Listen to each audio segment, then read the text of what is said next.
Stop ko yun. Nakastop siya. Ikat nyo na lang yun. Nakastop naman eh.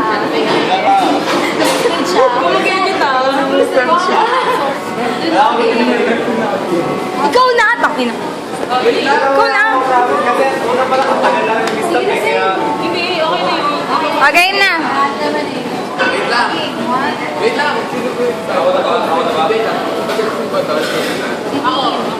Sasagutin mo tapos sabihin. Ano sabihin ko? Absolutely like your answer. What do you think? Pwede naman ikat yun, di ba? Me nice ba? Game na.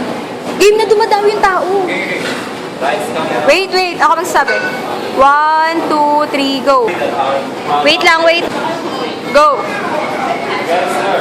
Actually, we chose your product because we know that your company within our strong going success. And generally, I'm proud to say that our product is really high in buying within the Philippines.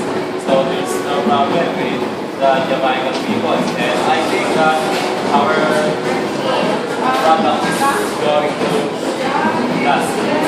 And also, sir, we chose your company because we know that your company can lead our product going to success. And I am proud to say that our product will be displayed best by here. And because of this incredible tasting and spicing, and I'm sure that it will success in the Jamaican people because of this taste. What about you?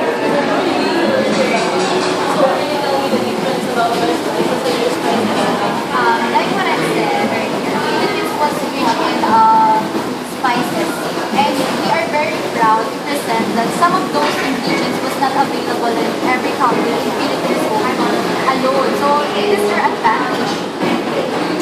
I absolutely like your answer.